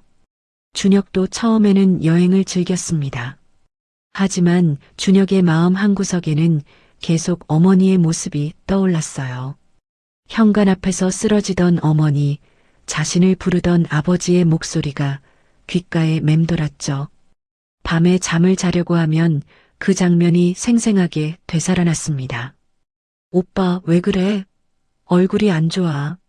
서연이 선베드에 누워 선글라스를 벗으며 물었어요. 준혁이 고개를 저었습니다. 아니야, 아무것도 아니야. 그래. 그럼 오늘 저녁에 그 최고급 레스토랑 갈 거지? 미슐랭 스타 받은 곳이래. 서연이 신나게 말했습니다. 준혁은 억지로 미소를 지었어요. 하지만 가슴속 불안감은 가시지 않았죠. 저녁이 됐습니다. 두 사람은 리조트 내 최고급 레스토랑에 들어갔어요. 바다가 내려다 보이는 테라스 자리였죠. 촛불이 켜진 테이블, 화려한 식기, 정갈한 냅킨이 놓여 있었습니다. 웨이터가 메뉴판을 가져왔어요. 서연이 메뉴를 훑어보며 주문했습니다. 랍스터 요리 2개요. 그리고 와인은 제일 비싼 걸로 주세요. 웨이터가 공손하게 고개를 숙였습니다. 음식이 나오고 두 사람은 식사를 시작했어요. 서연은 랍스터를 먹으며 행복해했지만 준혁은 입맛이 없었죠. 포크로 음식을 뒤적거리기만 했습니다. 식사가 끝나자 웨이터가 계산서를 가져왔어요. 총 금액은 100만 원이 넘었죠. 서연이 아무렇지 않게 신용카드를 꺼내 웨이터에게 건넸습니다. 웨이터가 카드를 들고 계산대로 갔어요. 잠시 후 다시 돌아왔는데 표정이 난처했습니다. 죄송합니다만 이 카드가 승인이 되지 않습니다. 서연의 미소가 굳었습니다. 뭐라고요? 다시 해보세요. 웨이터가 다시 가서 시도했지만 결과는 같았어요. 서연이 가방을 뒤져 다른 카드를 꺼냈습니다. 이걸로 해보세요. 하지만 그 카드도 거절당했습니다. 서연의 얼굴이 창백해지기 시작했어요. 준혁이 자신의 카드를 꺼냈죠. 이걸로 해보세요. 역시 승인 거절이었죠. 죄송합니다만 이 카드도 사용이 불가능합니다. 준혁과 서연이 서로를 쳐다봤습니다. 주변 테이블의 사람들이 힐끗힐끗 쳐다보기 시작했어요. 서연의 얼굴이 붉어졌죠. 이게 무슨 일이에요? 우리 카드들이 왜 다 안 되는 거예요? 웨이터가 난처한 표정으로 서 있었습니다. 준혁이 황급히 일어났어요. 잠깐만요. 확인 좀 하고 올게요. 준혁이 레스토랑 밖으로 나가 카드사에 전화를 걸었습니다. 통화 연결음이 길게 울렸죠. 상담원이 받았어요. 고객님, 해당 카드는 사용 정지 상태입니다. 왜요? 연체한 것도 없는데요. 카드 명의자 분께서 해지 신청을 하셨습니다. 준혁의 머릿속이 하얗게 변했습니다. 회사 법인 카드였거든요. 준혁은 다급하게 은행 앱을 열었습니다. 계좌를 확인하는 순간 눈앞이 깜깜해졌죠. 계좌 자체가 해지되어 있었습니다. 준혁이 다른 계좌들도 확인했어요. 모두 같은 상태였죠. 매달 들어오던 생활비도 여유 자금도 모든 게 사라져 있었습니다. 준혁의 손이 떨렸습니다. 그는 황급히 아버지에게 전화를 걸었어요. 신호음이 몇 번 울리더니 영우가 받았습니다. 아버지, 준혁의 목소리는 다급했습니다. 하지만 영우의 목소리는 차가웠어요. 무슨 일이냐? 아버지, 제 카드가 다 막혔어요. 계좌도 해지됐고요. 이게 무슨 일이에요? 영우가 잠시 침묵했습니다. 그리고 천천히 입을 열었죠. 네가 쓰러진 엄마 앞에서 한 행동을 기억해라. 와서 직접 확인해. 전화가 끊겼습니다. 준혁이 멍하니 휴대폰을 들고 서 있었어요. 아버지의 차가운 목소리가 귓가에 맴돌았죠. 서연이 레스토랑에서 나와 준혁에게 달려왔습니다. 오빠 어떻게 된 거야? 카드가 왜 다 안 돼? 준혁이 떨리는 목소리로 대답했어요. 아버지가 모든 걸 끊으신 것 같아. 서연의 얼굴이 일그러졌습니다. 뭐, 그게 무슨 소리야? 계좌도 다 해지됐어. 카드도 다 정지됐고. 서연이 비명을 질렀습니다. 미친 거 아니야? 지금 우리 몰디브에 있는데 어떻게 하라고. 레스토랑 매니저가 나왔어요. 난처한 표정으로 두 사람에게 말했죠. 손님 계산을 해주셔야 하는데요. 준혁이 주머니를 뒤졌습니다. 현금이 조금 있었어요. 하지만 100만 원이 넘는 식사비를 낼 수는 없었죠. 결국 서연이 자신의 친정 아버지에게 전화를 걸어 급하게 송금을 받았습니다. 겨우 계산을 마치고 나왔을 때 두 사람의 얼굴은 창백했어요. 오빠, 당장 한국 가야 해. 이게 도대체 무슨 일이야?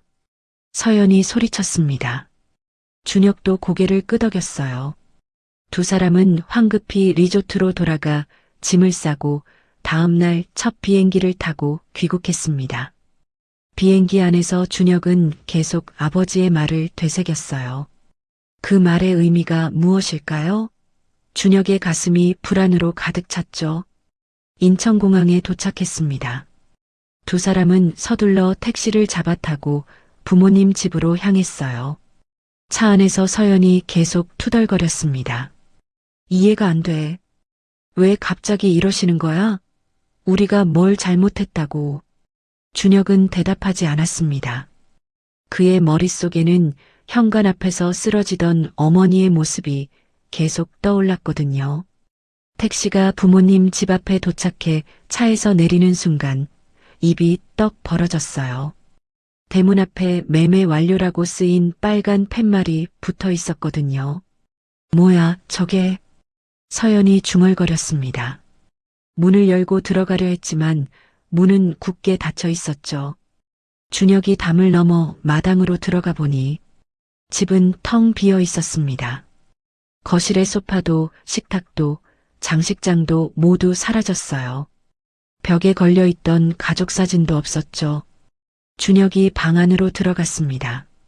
침대도 옷장도 모든 게 사라져 있었어요. 이게 무슨 일이야? 준혁이 중얼거렸습니다. 서연도 집안을 둘러보며 소리쳤어요. 오빠, 시부모님 이사 간 거야? 우리한테 말도 없이? 준혁의 머릿속이 복잡했습니다. 부모님이 집을 팔았다고요? 왜요? 어디로 가신 걸까요? 그는 다시 아버지에게 전화를 걸었지만 전화번호가 바뀌어 있었습니다. 어머니 전화도 마찬가지였어요. 안 돼. 안 돼. 준혁이 바닥에 주저앉았습니다. 서연이 준혁의 팔을 잡아 끌었어요. 오빠, 우리 집으로 가봐야 해. 빨리. 두 사람은 황급히 택시를 다시 잡아타고 강남의 아파트로 향했습니다. 차 안에서 서연이 계속 중얼거렸어요. 설마 우리 집까지 뭔 일이 있겠어? 그건 우리 집인데. 택시가 아파트 단지에 도착했습니다. 두 사람이 엘리베이터를 타고 23층으로 올라갔어요. 복도를 걸어가는데 현관문이 활짝 열려 있었습니다. 뭐야? 서연이 뛰어갔습니다. 현관 안에는 낯선 사람들이 있었어요. 이삿짐 박스들이 쌓여 있었고 새 가구들이 들어오고 있었죠. 중년 부부가 거실에서 인테리어 업자와 이야기를 나누고 있었습니다. 여기가 우리 집인데요. 서연이 소리쳤습니다. 중년 부부가 놀라서 서연을 쳐다봤어요. 중년 남자가 인상을 찌푸리며 말했습니다. 무슨 소리예요? 우리가 정식으로 매입한 집인데요. 매입? 이게 무슨 소리예요? 이건 제 집이라고요. 서연이 소리를 질렀습니다. 중년 여자가 가방에서 서류를 꺼냈어요. 여기 계약서 있어요. 우리가 전 소유주한테 정식으로 산 집이에요. 서연이 서류를 낚아채듯 받아들었습니다. 매매 계약서였어요. 판매자 이름에는 최영우라고 적혀 있었죠. 서연의 얼굴이 하얗게 질렸습니다. 시아버지가 집을 팔았다고? 준혁도 뒤에서 서류를 봤습니다. 그의 다리에서 힘이 풀렸어요. 집이 아버지 명의였다는 걸 이제야 깨달았죠. 그동안 자신의 집이라고 착각하며 안일하게 살고 있었죠. 나가주세요. 이제 이 집은 우리 집이에요. 중년 남자가 단호하게 말했습니다. 서연이 소리를 질렀어요. 안 돼요. 이건 말도 안 돼. 하지만 소용없었습니다. 경비원이 올라와 두 사람을 내보냈어요. 준혁과 서연은 복도에 서서 자신들의 집이었던 곳을 바라봤습니다. 낯선 사람들이 새 가구를 들여놓고 있었죠. 서연이 바닥에 주저앉아 울기 시작했습니다. 이게 뭐야? 이게 뭐야? 준혁도 벽에 기대섰습니다. 다리에 힘이 하나도 없었어요. 모든 게 사라졌습니다. 집도 차도 돈도 모든 게요. 두 사람은 다시 부모님이 살던 본가로 돌아갔습니다. 텅 빈 집 앞 마당에 무릎을 꿇고 앉았어요. 서연이 울부짖었죠. 아버님, 어머님, 제발. 하지만 아무도 대답하지 않았습니다. 집은 텅 비어 있었고 부모님은 어디론가 사라진 후였죠. 준혁은 마당 한가운데 주저앉아 하늘을 바라봤습니다. 가을 하늘은 여전히 맑고 푸르렀어요. 하지만 준혁의 세상은 무너져 내리고 있었습니다. 미자와 영호는 제주도행 비행기에 올랐습니다. 두 사람은 서울을 완전히 떠나기로 결심했어요. 집도 팔았고 회사도 정리했죠. 평생 일궈온 모든 것을 현금으로 바꿔버린 거였어요. 비행기가 제주도에 착륙했습니다. 가을 하늘 아래 펼쳐진 제주 바다는 눈부시게 푸르렀어요. 미자가 창밖을 내다보며 작게 미소 지었습니다. 영호가 아내의 손을 꼭 잡았죠. 여보, 우리 여기서 다시 시작하는 거야. 두 사람은 짐을 챙겨 공항을 나섰습니다. 렌터카를 빌려 제주 서쪽 해안으로 향했어요. 며칠 전 부동산을 통해 알아본 펜션 겸 카페가 있는 곳이었죠. 바다가 보이는 언덕에 아담한 건물이 서 있었습니다. 2층짜리 목조 건물이었어요. 1층은 카페로 쓸 수 있게 되어 있었고 2층에는 작은 객실 3개가 있었죠. 건물 뒤편에는 주인이 살 수 있는 공간도 마련되어 있었습니다. 여기에요. 부동산 중개인이 문을 열어주었습니다. 안으로 들어가니 햇살이 가득 들어오는 거실이 나타났어요. 창밖으로는 푸른 바다가 한눈에 보였죠. 미자가 창가로 걸어가 바다를 바라봤습니다. 좋네요. 여기가 마음에 들어요. 영호도 고개를 끄덕였습니다. 두 사람은 그 자리에서 바로 계약을 진행했어요. 4억 원의 펜션 건물과 땅을 샀습니다. 남은 돈으로 인테리어를 새로 하고 카페 용품을 구입했죠. 한 달 후 펜션 겸 카페가 문을 열었습니다. 이름은 바다가 보이는 집이었어요. 미자가 직접 지은 이름이었죠. 깔끔한 인테리어와 따뜻한 분위기가 손님들의 마음을 사로잡았습니다. 미자는 아침마다 직접 빵을 굽고 영호는 커피를 내렸죠. 두 사람은 손님들과 이야기를 나누며 웃었습니다. 서울에서의 삶과는 완전히 달랐어요. 스트레스도 걱정도 없었죠. 무엇보다 아들에 대한 생각을 하지 않으니 마음이 편했습니다. 미자의 건강도 눈에 띄게 좋아졌어요. 병원에서 퇴원한 후 계속 약을 먹고 있었지만 제주도로 내려온 후로는 얼굴에 혈색이 돌았죠. 매일 아침 바닷가를 산책하고 텃밭을 가꾸며 지냈습니다. 한편 서울의 준혁과 서연은 지옥 같은 날들을 보내고 있었습니다. 집을 잃은 두 사람은 서연의 친정집으로 갈 수도 없었어요. 서연의 부모는 딸이 시댁에서 쫓겨났다는 사실을 알고 분노했거든요. 집에 발도 들이지 못하게 했죠. 결국 두 사람은 월세 원룸을 얻어 들어갔습니다. 보증금도 없이 월세만 내는 집이었어요. 좁고 낡았죠. 원룸 창문 밖으로는 다른 건물의 벽만 보였습니다. 서연이 짐을 풀며 울음을 터뜨렸어요. 이게 뭐야? 우리가 왜 이런 데서 살아야 해? 준혁은 대답하지 못했습니다.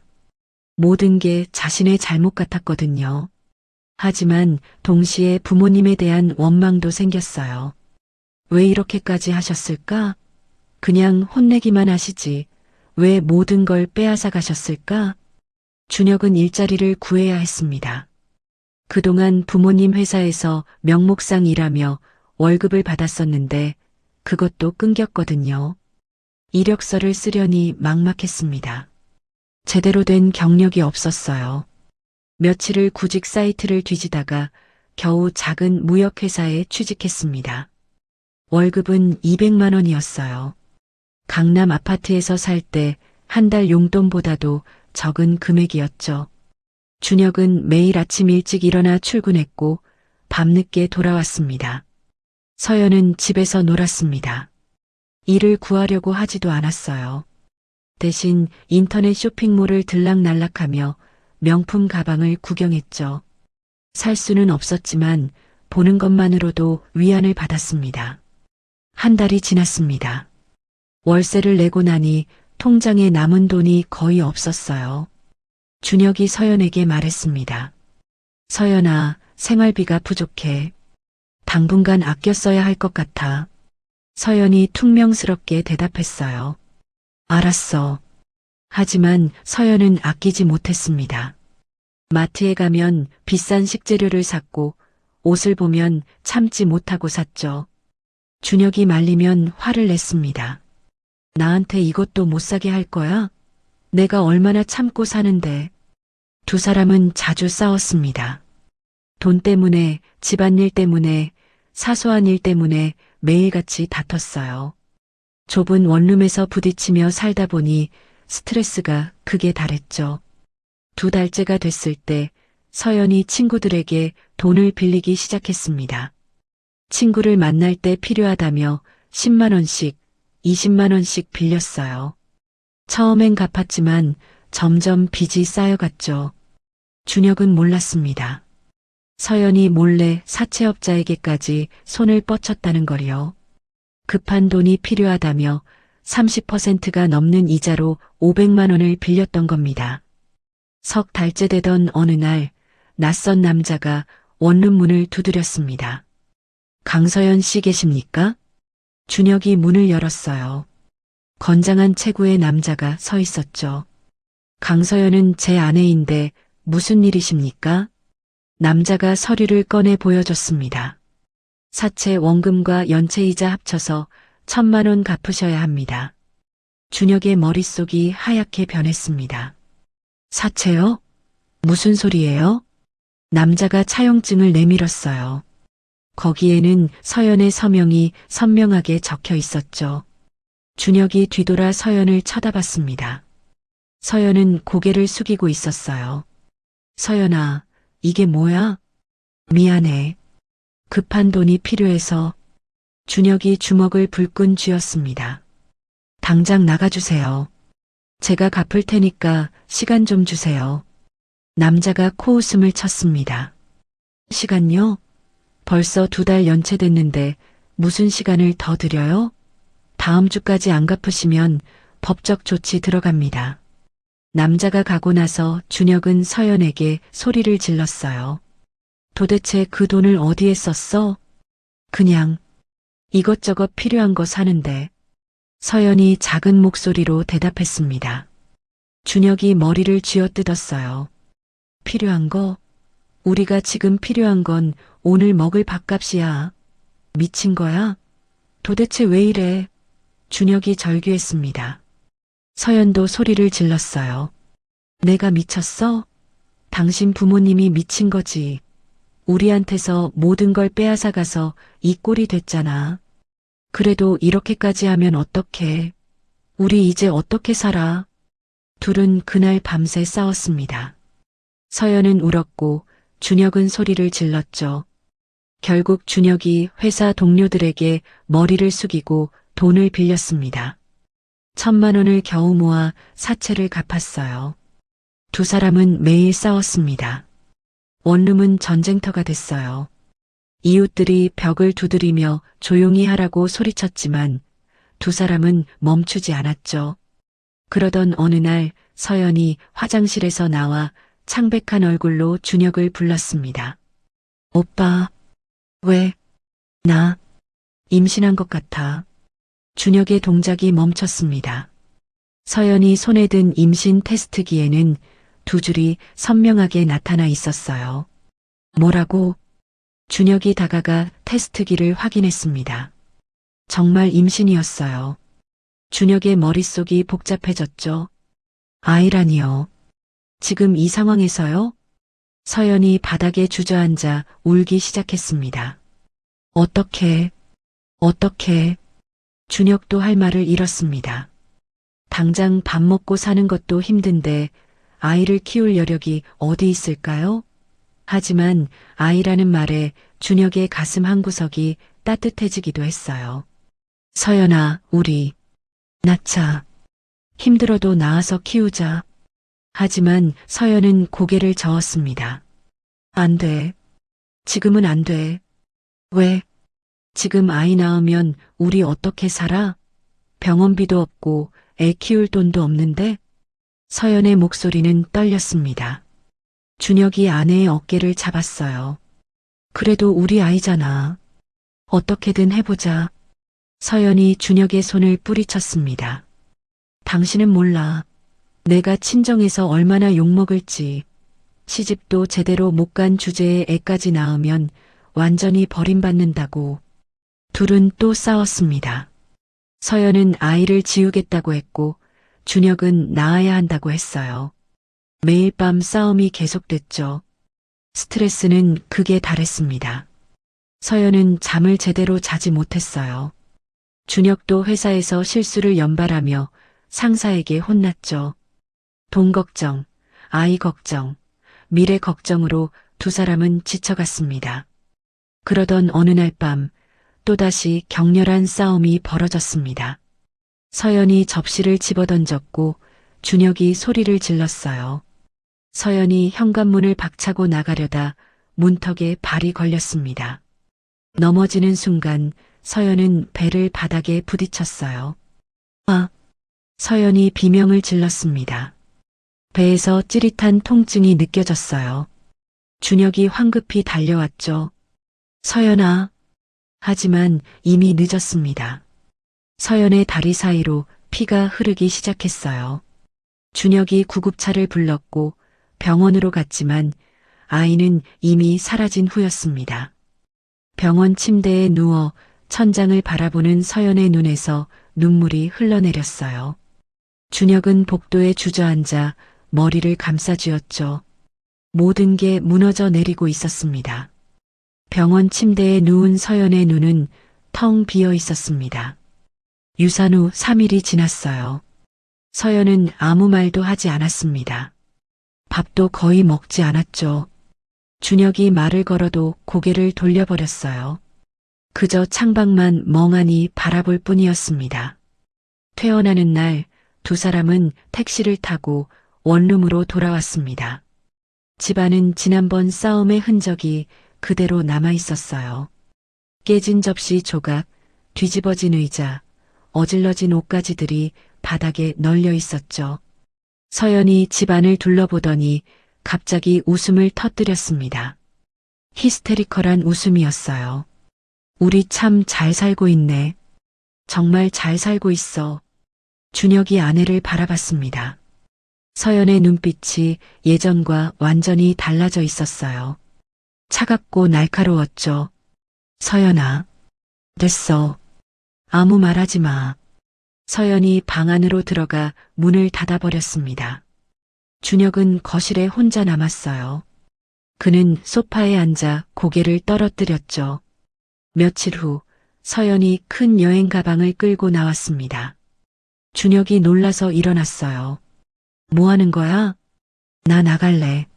서연의 목소리는 담담했습니다. 준혁이 황급히 아내 앞을 막아섰어요. 서연아, 진정해. 우리 이야기 좀 하자. 무슨 이야기? 더할 이야기가 뭐가 있어? 서연이 가방을 끌며 현관으로 향했습니다. 준혁이 아내의 팔을 붙잡았어요. 서연아, 제발. 우리 다시 시작해보자. 내가 더 열심히 일할게.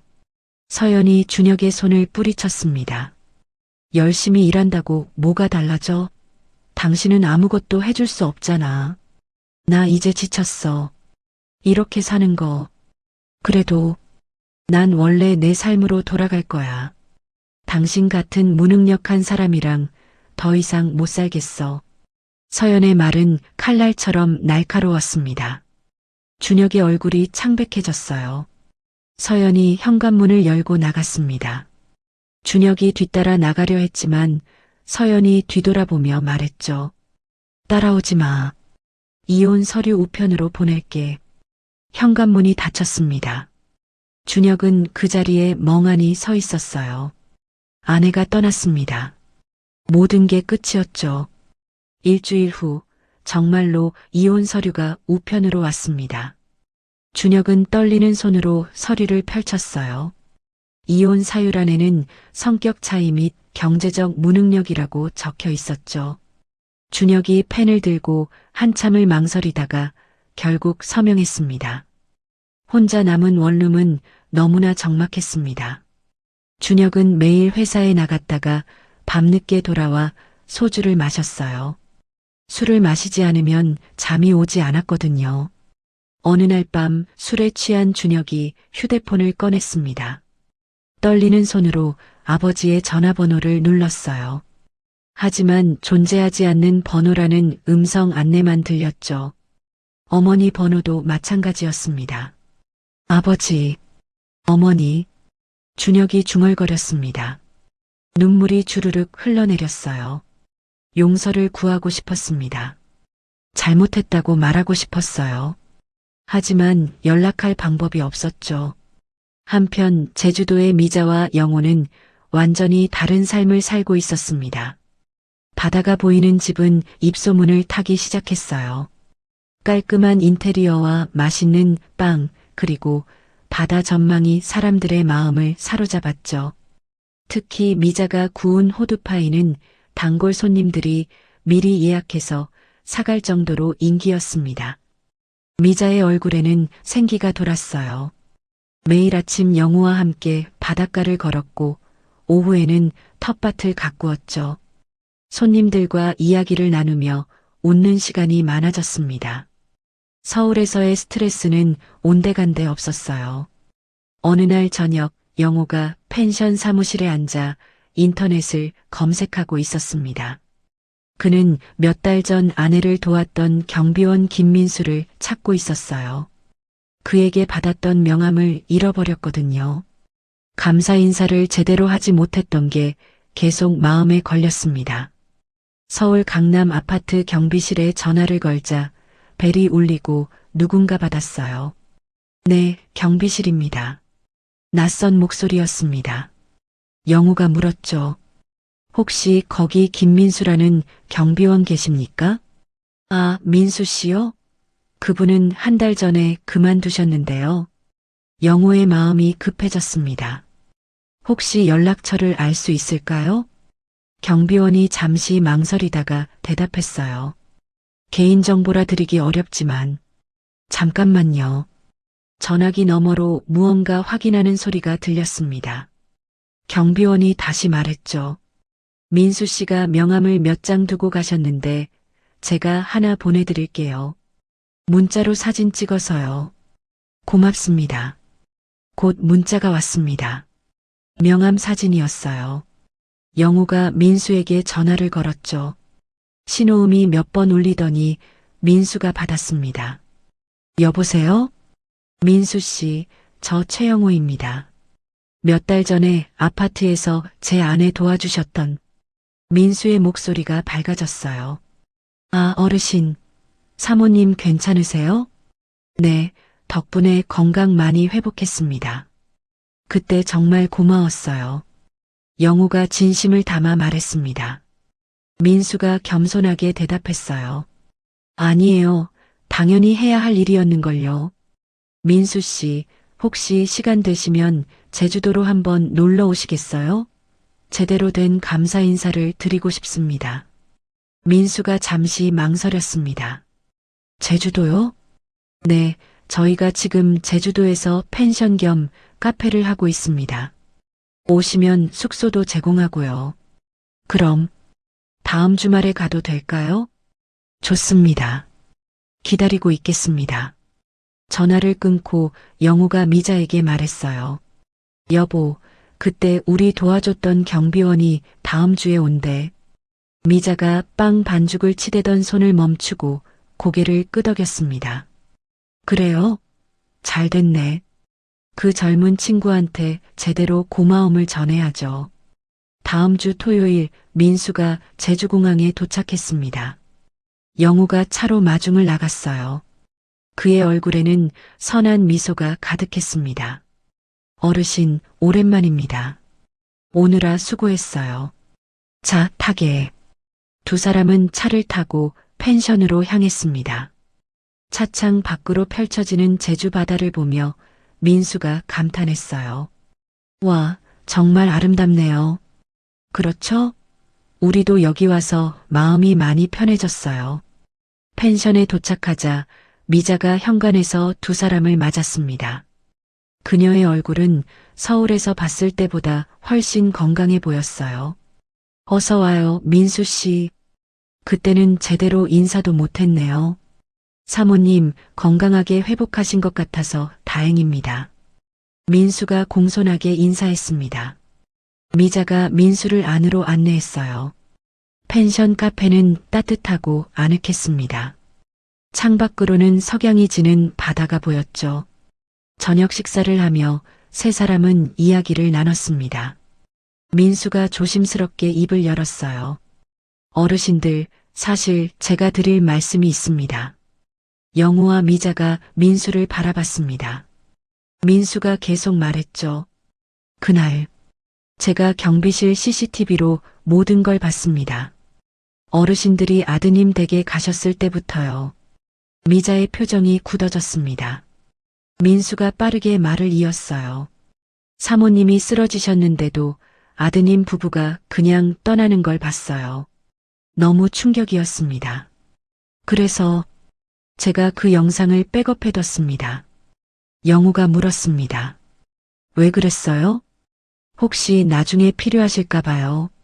그리고 저는 그분들이 정말 잘못했다고 생각합니다. 민수의 목소리는 진지했습니다. 미자가 찻잔을 내려놓으며 말했어요. 민수 씨, 고마워요. 하지만 우리는 이제 그 일은 다 잊으려고 해요.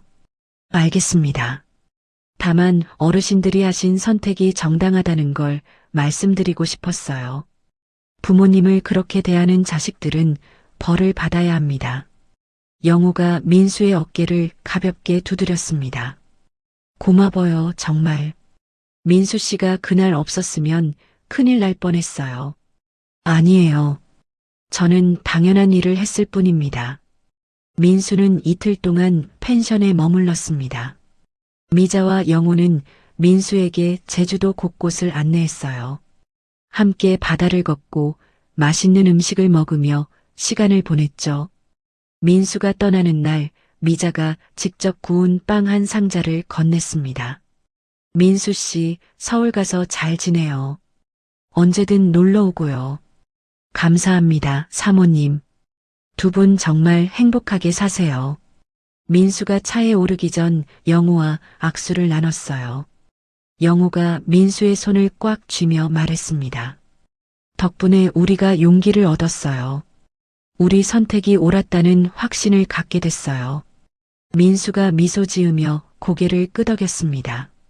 차가 출발하고 미자와 영호는 손을 흔들며 배웅했어요. 민수의 차가 멀어지자 미자가 영호를 돌아봤습니다. 여보, 우리 정말 잘한 거 맞죠? 영호가 아내의 손을 잡았어요. 물론이지. 우리는 잘못한 게 하나도 없어. 두 사람은 펜션으로 돌아가 다시 일상으로 돌아갔습니다. 손님들을 맞이하고 빵을 굽고 커피를 내렸어요. 과거의 아픔은 이제 완전히 사라졌습니다. 그날 저녁 두 사람은 바다가 보이는 테라스에 앉아 차를 마셨습니다. 노을이 바다를 붉게 물들이고 있었어요. 여보, 행복해? 영우가 물었습니다. 미자가 미소 지으며 고개를 끄덕였어요. 응, 정말 행복해. 이제 우리만 생각하며 살 수 있어서. 영호도 미소를 지었습니다. 두 사람은 손을 맞잡고 노을을 바라봤어요. 시간이 흘러 5년이라는 세월이 지나갔어요. 미자는 이제 67이었고 영호는 69이었죠. 두 사람의 머리카락은 더 휘어졌지만 얼굴에는 평온함이 가득했습니다. 바다가 보이는 집은 제주도에서 손꼽히는 펜션 겸 카페로 자리 잡았어요. 인테리어 잡지에도 소개됐고 여행 블로거들이 자주 찾는 곳이 됐죠. 미자와 영호는 매일 아침 6시에 일어나 함께 바닷가를 걸었죠.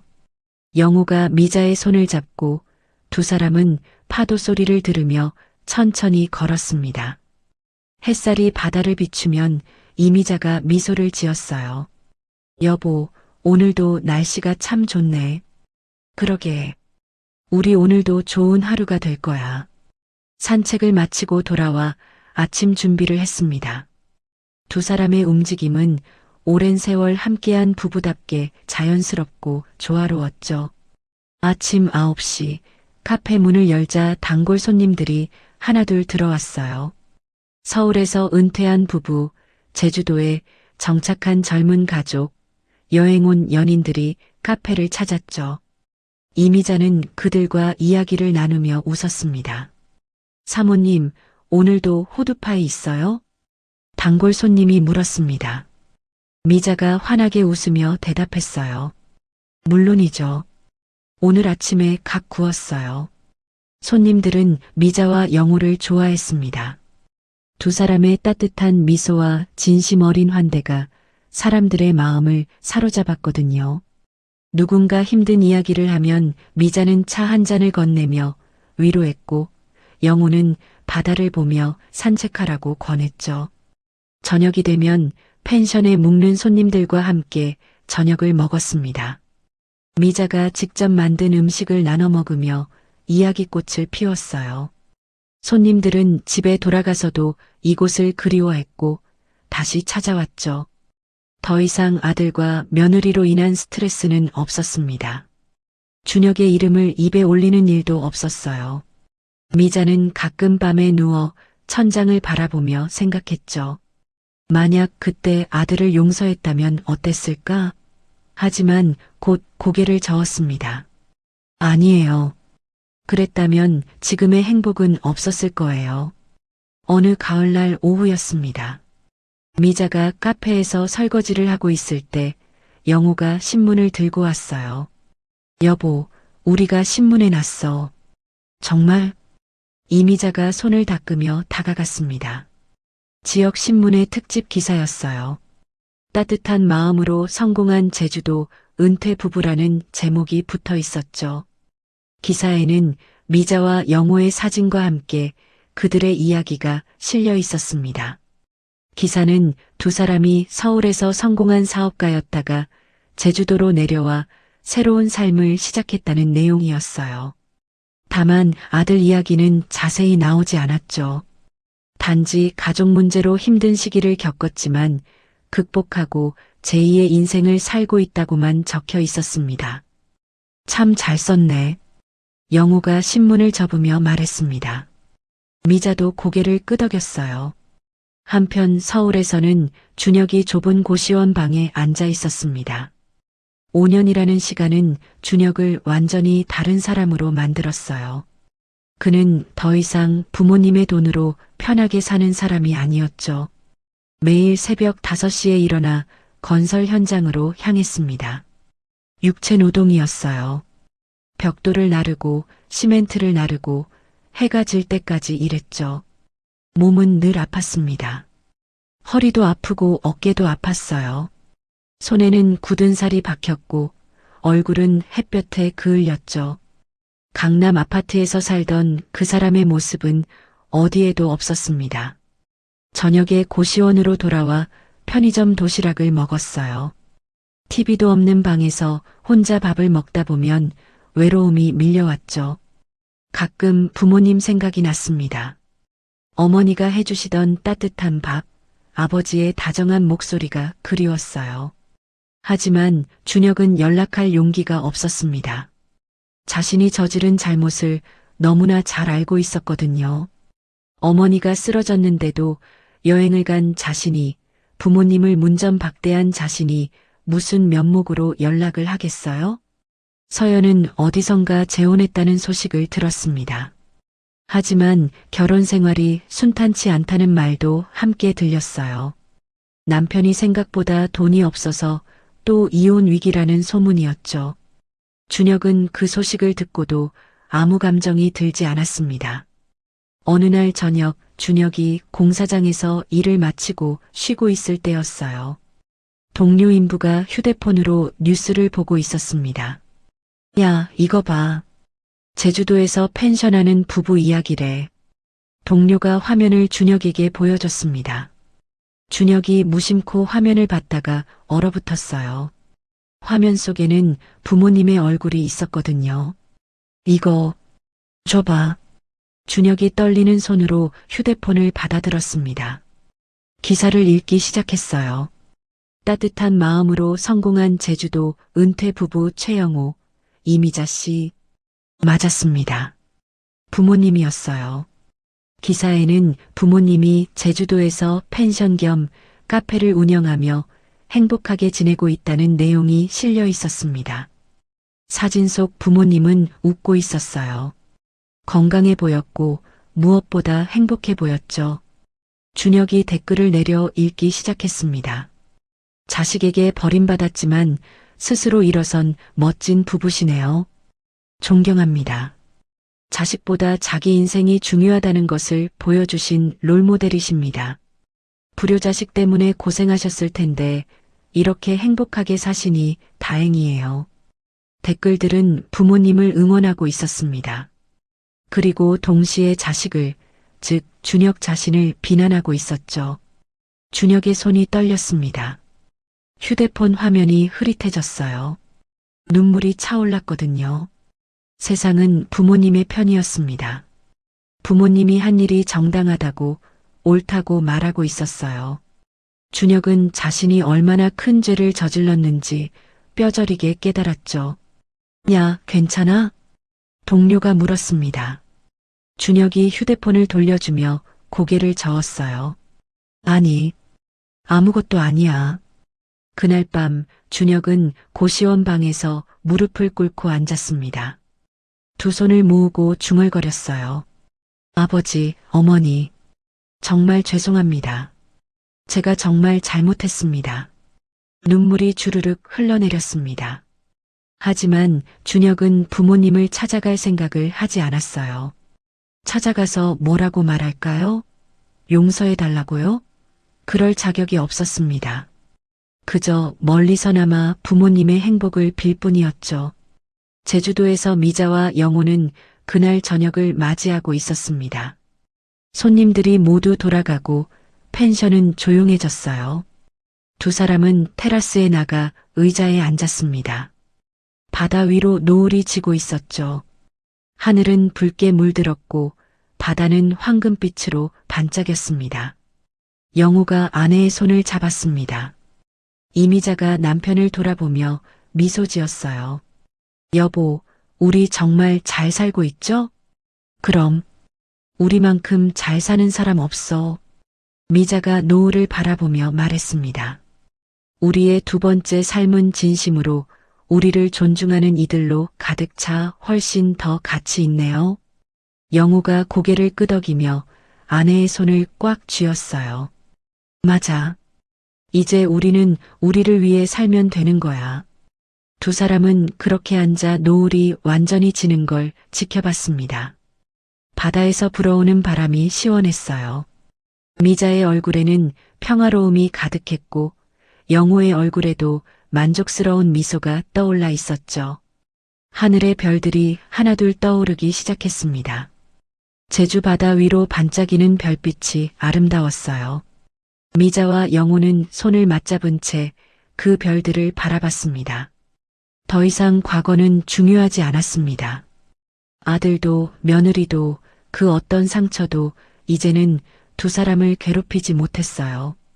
미자와 영호는 자신들만의 행복을 찾았고 그 행복 속에서 평온하게 살아가고 있었습니다. 미자와 영호의 이야기는 이렇게 끝이 났습니다. 두 사람은 자식에게 모든 걸 쏟아부었지만 결국 자신들을 위한 삶을 선택했고 그 선택은 옳았죠. 여러분 이야기가 재미있으셨다면 잘 들었다고 댓글 하나만 부탁드립니다. 오늘도 함께 해주셔서 감사합니다.